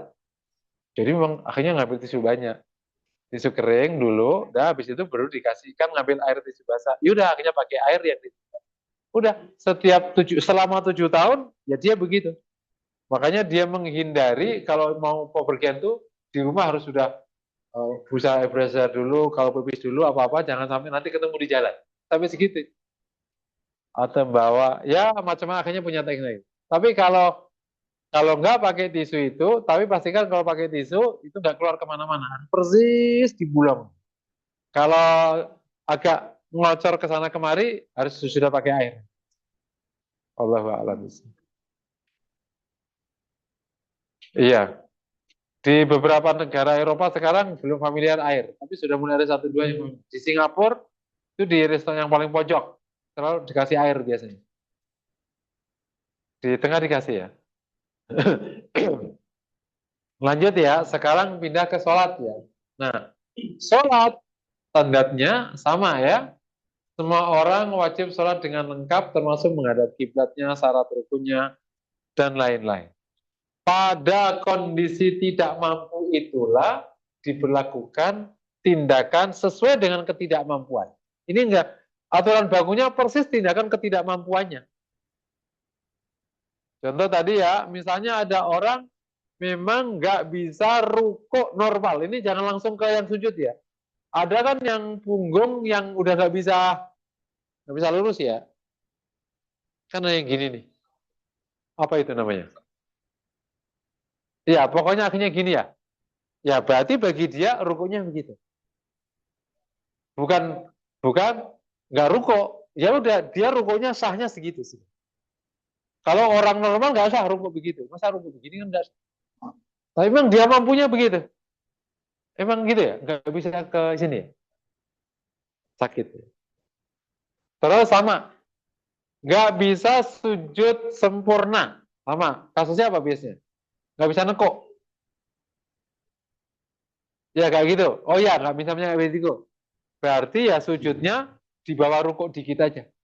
Terus, nah semua halangan itu temukan pose pasnya.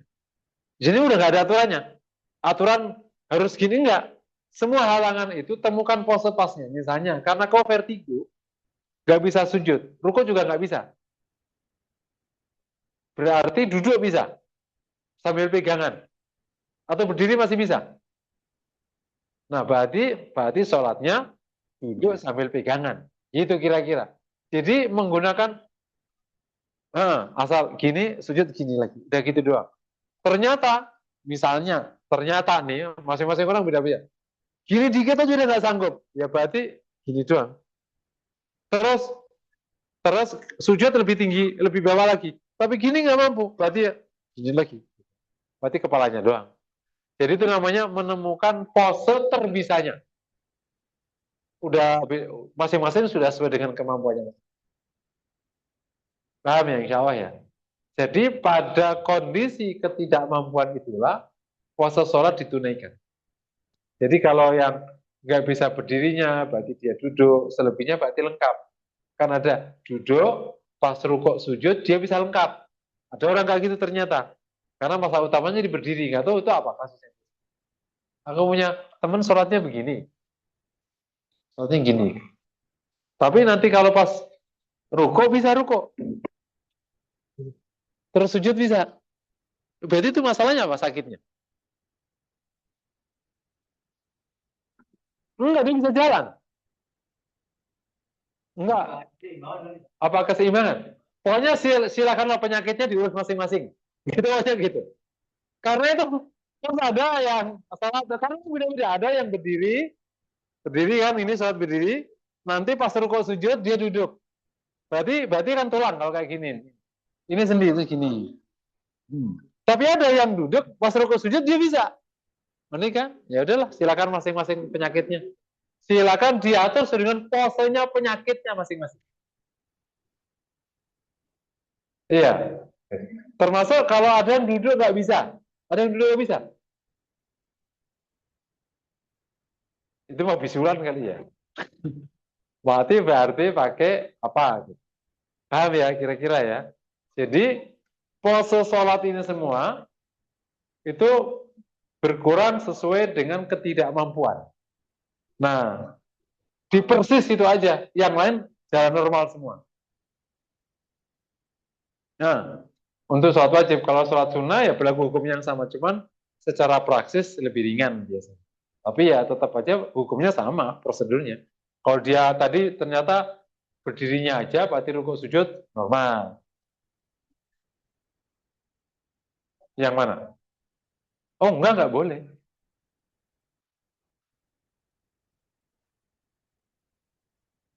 Oh beda, itu yang orang duduk di ayat itu bukan orang sholat duduk, orang duduk yang nggak mau jihad. Kalau qaidina itu yang dapat separuh itu bukan duduk sholat, duduk yang tidak jihad. Enggak, tetap kalau kalau dia mampu berdiri, ya dia berdiri, ya nggak boleh duduk sholat. Jadi hukum gini, semua rukun dan syarat sholat itu berlaku bagi wajib atau sunnah. Hukumnya sama, normal. Cuman sunnah lebih ringan aja pemberlakuannya. Gitu ya. Jadi ulangi lagi, sholat itu pada kadar ketidakmampuan itulah kadar pose dipilihnya. Disitulah sholatnya tetap sah dan tidak ngulang. Paham ya? Sah udah normal. Karena memang dia posisinya udah kemampuannya sampai di situ. Tidak sama dengan yang tadi. Karena kemampuannya masih bisa ditingkatkan sebenarnya. Kayak tadi kan, nyeram air, turun kendaraan, masih bisa. Makanya kenapa ada di kasus itu. Kalau ini nggak ada. Memang kemampuannya memang sampai di sini dia. Sudah fattakullah mastata'tum sudah. Sudah sampai di sini kemampuannya. Makanya kalau masih di bawah kemampuan, ternyata dia ya bisa malah nggak usah. Ternyata tadi misalnya, dia masih berdiri, udah nggak mau berdiri. Bisa nggak sah sholatnya, karena dia masih bisa berdiri. Dia masih bisa rukuk sujud benar, hanya nggak bisa berdiri. Terus dia duduk terus gini semua. Ya nggak usah, wong dia masih bisa sujud tempat. Jadi memang pada kadar kemampuan itu yang dikurangi. Ya, tapi ini kan tadi subjektivitas orang-orang udah beda-beda kan. Oke ya. Nah. Kalau buat berdiri lama. Tapi tetap takbirnya berdiri dulu kan. Nggak kuat berdiri lama kan tidak sama dengan nggak kuat berdiri. Berarti dia masih bisa berdiri. Ya benar, pas takbir, dia berdiri, terus sampai batas mulai tidak kuat, dia duduk. Ternyata berdiri lagi yang kedua, bisa 2 menit. Habis itu duduk lagi. Ya nggak apa-apa, emang nggak gitu caranya. Ini namanya fattakullaha mastata'tum yang haqqa tuqat. Yang memang dia berusaha semaksimal mungkin. Nah, disinilah semoga Allah maafkan nih hambanya semaksimal ini dia taatnya semampu. ya taatnya dan lain-lain. Bukan wawe-wawe sembarangan. Cuman jangan juga memberat-beratkan diri. Kalau agama sudah ngasih keringanan, nggak usah berat-berat diri. Agama sudah memberikan kemudahan, jangan berat-beratin diri. Jadi mabaina antasaddudi watatul antara tasaddud dan tasawuf. Ya, ini kasus pose sholat. Terus kalau kita kasus berikut, sholat dengan orang yang tidak lengkap posenya. Nih, jamaah. Iya, yang nggak lengkap jadi imam. Yang benar gimana? Yang benar yang lengkap jadi imam. Paham ya? Bukan yang tidak lengkap jadi imam ya. Meskipun yang makmum lebih alim. Jadi yang lengkap, yang pose sholatnya lebih lengkap, yang menjadi imam.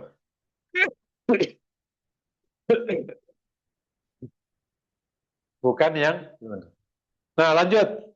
Kalau ada kejadian pada waktu sholat, kemudian ini imam ternyata mengalami situasi berkurang, entah nggak bisa rukuk sujud apa tadi, maka sebaiknya imamnya mundur, nanti diganti sama yang kuat, gitu ya, sebaiknya gitu. Apa Pak? Oh air. Tapi tidak memungkinkan, itu kasusnya. Lanjut ke sekarang kasus tata cara sholat ini apa? Orang tua itu apa? Sering kalau bab sholat, lupa ya, masalah lupa. Jadi kalau lupa rokaat, ini maka lihat lupanya. Kalau lupanya masih ingat angka-angkanya, berarti dia diambil angka terkecil. Paham ya? Misalnya 2 atau 3 atau termasuk kalau lupa sholat apa belum? Ya belum sholat. Paham ya? Maka akan dilihat ini apakah lupanya permanen atau sewaktu-waktu. Ya, kalau lupanya tadi sewaktu-waktu, maka diperlakukannya kayak orang normal. Ya udah sholat belum? Ya belum. 1 apa 2? Ya 1. Kalau lupanya permanen, maka dia sudah tidak dianggap lupanya. Dia harus mengikuti orang yang ingat. Paham ya? Di case kayak gini, bagi pelupa, sholatnya sebaiknya jadi makmum. Bukan jadi imam. Dan sebaiknya dituntun, karena dia sendiri sudah tidak mampu untuk mengingat semua keadaan. Nanti sampai level, apakah sudah hilang akalnya, apa masih. Kalau hilang akalnya, berarti sudah gugur kewajibannya. Nah, kejadiannya kalau lupanya ini was-wasan. Lu kayak nggak habis-habis. Kayak godaan setan gitu. Maka ini harus apa istilahnya disiasati, jangan sampai nanti kena jebakan akhirnya sholatnya mengulang terus karena merasa nggak 4-4, 3 mulu. Paham ya? Dengan berbagai macam pendekatan. Bisa dengan cara minta tolong orang atau bahkan ngasih tanda. Aku itu punya jamaah sholat itu ngasih tanda. Saking dia lupa. Jadi kalau sholat itu ini gini. Allah Akbar ini sekali, ini rakaat pertama. Diginiin tangannya. Saking lupanya. Kedua gitu. Ketiga. Tapi kan kalau lupa, ini 3. Tadi udah aku tekuk belum?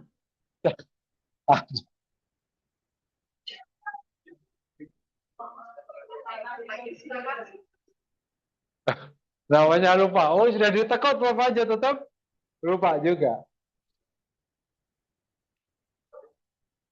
Saya kata sama, udah Fatihah belum? Ya belum. Tapi kalau lupanya sudah sangat ya nanti lihat kebijaksanaan. Kalau lupa datang setelah masalahnya selesai, itu nggak dianggap. Ragu datang setelah masalahnya selesai. Contoh gini, udah selesai sholat, assalamualaikum. Aku tadi berapa rakaat? Udah nggak dibahas. Paham ya? Kalau ragu datang setelah amal ibadah selesai, maka keraguan nggak dianggap. La yu'tabaru syakku ba'da intihail amal. Kaidah fikih. Keraguan nggak dianggap setelah amal itu selesai. Aku tadi udah butuh belum? Ya udah basah, ya udah. Paham ya kira-kira. Tapi kalau masih di tengah perjalanan, maka itu dianggap dan kembali ke yang paling kecil. Gitu ya. Nah, kalau kejadiannya banyak lupanya, ya banyak sebisanya. Ada orang Fatihah nggak selesai-selesai. Karena butuh apa? Iya, karena iya kan. Katanya orang tua gitu nggak sih? Oh, betul juga gitu. Iya, karena butuh. Iya, si Yusro nyebrang ke surat Al-Yusro. Hah? Loncat ke surat terakhir. Karena ini aku kemarin ditanya sama jamaah, itu Fatihah nggak selesai. Loncat ke surat lain. Terus gimana? Semampunya sudah. Itu sudah semampunya itu sudah semampu. Termasuk, nah nih, ingat, bacaan yang wajib kan cuma takbir, Fatihah sama tasyahud. Kalau yang lain nggak usah ngomong, diem aja terus sudah. Kan ada lupa yang lain. Kalau tasbih, terus apalagi doa-doa sujud apa, ya sudah nggak usah baca, udah lupa.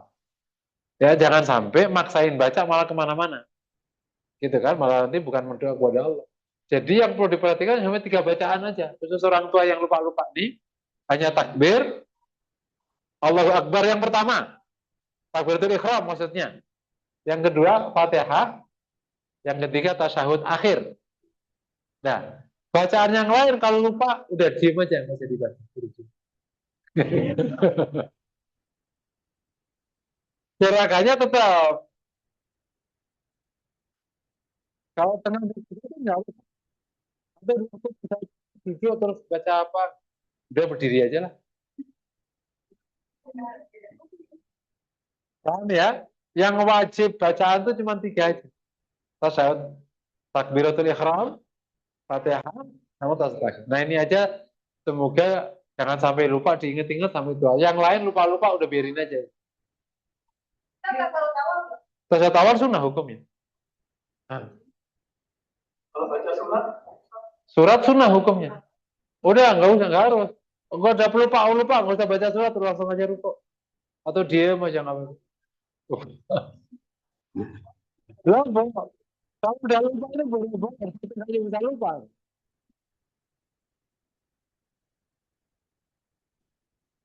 Ada dari Ihdinas Siratal Mustaqim itu kan naik-naik. Ihdinas Siratal Mustaqim.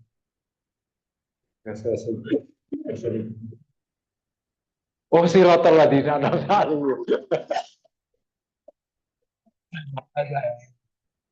Ada. Semoga nggak sampai lupa gitu ya. Makanya Allahumma inna a'udzubika minal haram. Ya Allah, saya berdoa kepadamu dari haram, renta ya. Supaya nggak sampai gitu. Jadi tadi lupa kondisinya, kalau lupanya masih arido, berlakunya kayak gitu. Tapi kalau suruh rupanya sudah ini, ya semampunya. Sebisanya. Nggak perlu, nggak perlu. Kalau yang masih lupanya masih arido ya, masih belum lupa permanen, sudah jauh Bu. Kalau misalnya 3 apa 4, 3, ya nanti sudah jauh. Tapi kok sering Ustaz? Misalnya gini, pas ini 2 apa 1? 1. Terus lagi. Terus 1 apa 2? 1. Berarti udah 3 rakaat ya. Akhirnya, nah, ini kan ini 2 nih. Akhirnya tambah lagi. Ini 3 apa 2? 2. Berarti udah berapa? Udah 4. Ya nggak apa-apa.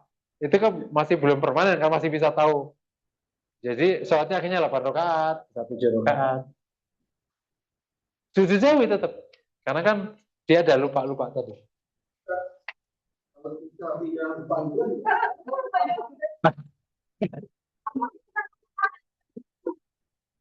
Iya, ya udah nggak apa-apa. Ucapinnya nggak apa-apa. Ya sudah. Ya udah langsung salam aja. Udah salam kelar, udah. Gitu. Tapi emang ini teknik yang paling aman bagi orang tua. Ini belajar dari yang punya keluarga itu paling aman itu sholat jamaah.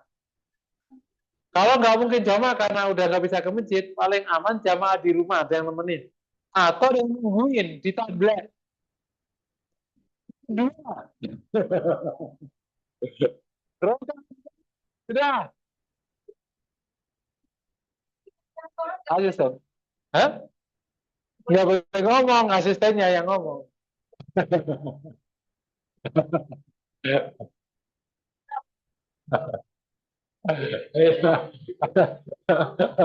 Pas diingetin jawab.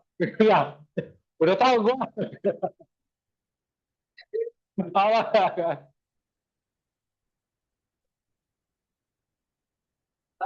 Yang begitu kalau sakit itu kan pada badannya lemah, yang juga konsentrasi ini kan yang tertidur. Ketidur. Jadi kalau kita tadi di Imam Nora, imamnya selesai dia sudah tidur. Oh ya ya. Ya. Bangun dari Allah. lagi kan dia. Iya, jadi kalau tidurnya tidur beneran, berarti ngulang.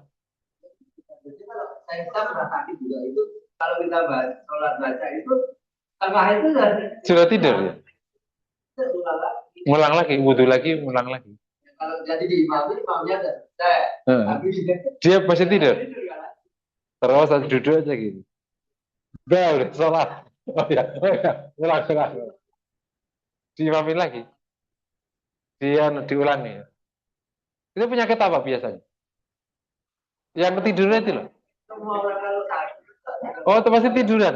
Sholat itu tidur bisa. Oh. Kalau kondisinya badan lemah. Oke. Bagi sholatnya sambil ini ya, sambil laya-laya. Tidur. Jadi astaga. Orang tua udah mulai lucu ya. Emang lucu orang tua ya. Terlucu anak-anak kecil.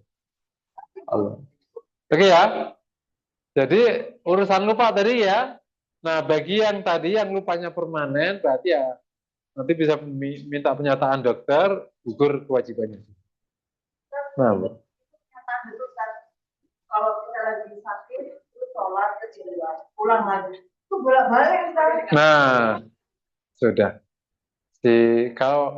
Kalau bolak-baliknya sampai menyebabkan masyakoh namanya, sampai menyebabkan kesulitan, maka pas bangun terus aja. Berarti nggak batal. Lanjut, kan nggak tidur. Ya udah, berarti nggak dianggap batal. Karena dia akan gitu terus. Terus kapan selesai sholatnya? Kan tadi misalnya wudhu. Terus pas wudhu kedua, nanti gitu lagi. Wudhu ketiga, terus gitu lagi. Ya, sampai asar nggak salah. Jadi kalau nyata-nyata emang tidurnya semi permanen namanya, kan berarti nggak semi permanen, berarti meskipun tidur dibangunkan terus saja. Itu dikiaskan dengan yang kentut tadi. Berarti dia tidak dianggap batal atau dimaksud. Nggak diganti. Karena memang sampai di situ kemampuannya. Gitu, Masya Allah. Agama gitu. Tapi memang harus ngukurnya kayak gitu. Permanen, semi permanen gitu. Karena namanya asif al-arid itu layu tabar. Kaidah misal pikir sifat yang datang dan pergi itu nggak dianggap. Kalau yang sudah permanen baru dianggap. Baru nanti ada perubahan hukum.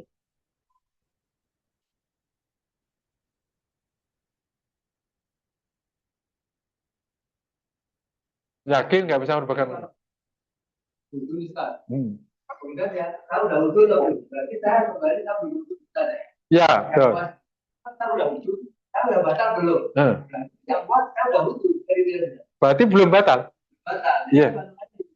Ya, pokoknya yang belum. Yang wudhu atau belum? Belum. Saya udah wudhu. Tapi kita udah batal atau belum? Belum batal.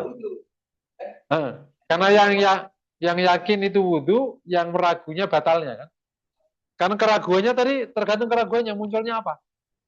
Jadi kan ada kaidah itu al-yakin la yuzalu bisyak. Yakin nggak bisa dihilangkan oleh keraguan. Kata Rasul dakma. Ini kalau dalilnya kan dakma yarib ila ma yarib. Tinggalkan yang membuatmu.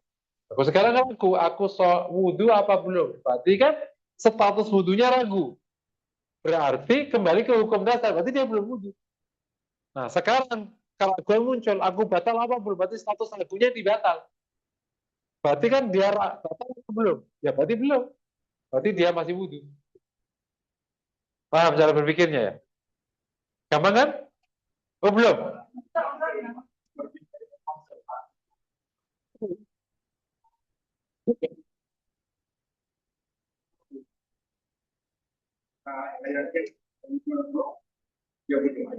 Oh nggak gitu.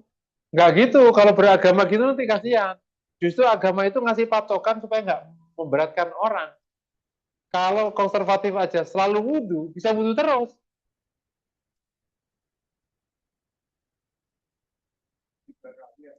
Nah, disitulah maka kaidah membuat itu namanya tindakan hati-hati, beda. Jadi al yakin la yuzalu bisa. Yakin nggak bisa dihilangi ya oleh keraguan.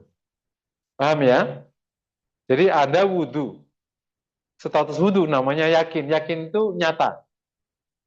Terus setelah wudhu datang keraguan. Sudah batal apa belum? Berarti status batal itu ragu. Bukan yakin. Beda, aku udah batal. Beda lagi. Aku ya batal apa belum? Berarti status batal itu belum pada posisi yakin. Sementara yang yakin, engkau sudah wudhu. Berarti namanya keraguan akan batal, nggak bisa merubah status wudhu yang sudah yakin. Berarti engkau putusannya apa? Engkau masih wudhu. Nggak usah wudhu lagi. Paham ya? Sip. Ntar dulu. Tapi kalau statusnya engkau masuk ke masjid, aku udah wudhu apa belum? Berarti status wudhu itu meragukan. Ya kan? Aku wudhu apa belum? Berarti kan status wudhu itu meragukan. Kan nggak yakin udah wudhu kan? Berarti status yakinnya ada belum wudhu. Karena wudhunya kan meragukan. Berarti engkau hukumnya belum wudhu. Paham ya? Hah? Engkau datang ke masjid. Terus di hatimu berbisik, udah wudhu belum ya aku ya? Nggak punya wudhu atau belum? Nah, atau udah punya wudhu apa belum ya? Hah? Yang ini yang dilakukan wudhunya. Yang tadi yang dilakukan batalnya. Nah, apa betul? Aku apa batal apa belum? Berarti kan yang diragukan batalnya ya. Kalau ini yang diragukan apanya?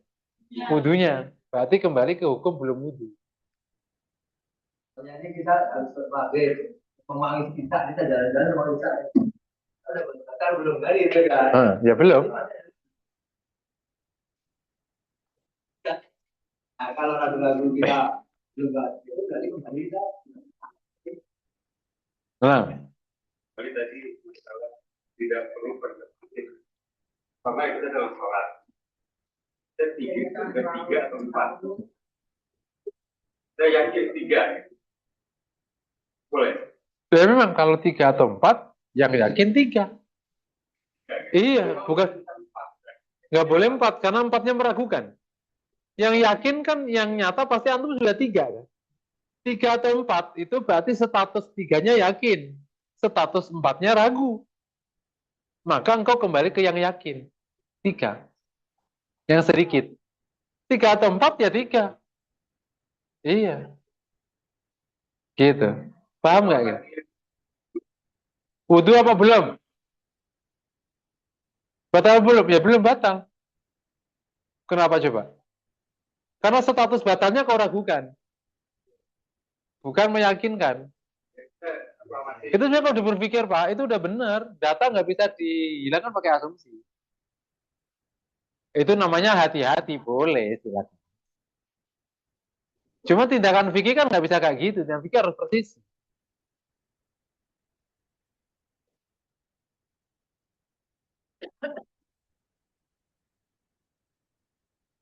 Udah, paham ya? Jadi kembali tadi yang terus nanti ada kasus-kasus pelaksanaan sholat yang terkait dengan semua bentuk ketidakmampuan orang tua, baik masalah lupa, keterbatasan gerakan, keterbatasan syarat, itu berarti pelaksananya dikerjakan sampai batas mampunya. Ya, sampai batas mampunya itulah pelaksanaannya. Ini posenya sudah nggak karuan bentuknya sudah. Mungkin demikian, kita sudah sampai jam 12.50, sudah hampir 2. Langsung aja ya, mari sama-sama kita akhiri dengan doa semoga Allah kabulkan. Bismillahirrahmanirrahim. Alhamdulillah. المسافرين الضيافين ألقى في مزيده يا ربنا لك الحمد وما ينبغي لجلالك الكريم عن سلطانك وسلم على نبينا محمد وعلى آله وصحبه أجمعين اللهم اغفر لنا وتب علينا إنك أنت التواب الرحيم اغفر لنا ولوالدينا وارحمهم كما ربونا صغارا اللهم آت نفوسنا تقواها وزكها خير من زكاها يا حي يا قيوم لا إله إلا أنت إليك نستغيث أصلح لنا شؤوننا كلها ولا تكلنا إلى أنفسنا طرفة عين اللهم بلغ مقاصدنا واصل عوراتنا وسهل لنا أمورنا يا فتاح يا منان افتحنا أبواب رحمتك وافتحنا أبواب كرمك وجودك وافتحنا أبواب مغفرتك وافتحنا أبواب رحمتك ومغفرتك وجودك وكرمك وفضلك ربنا آتنا في الدنيا حسنة وفي الآخرة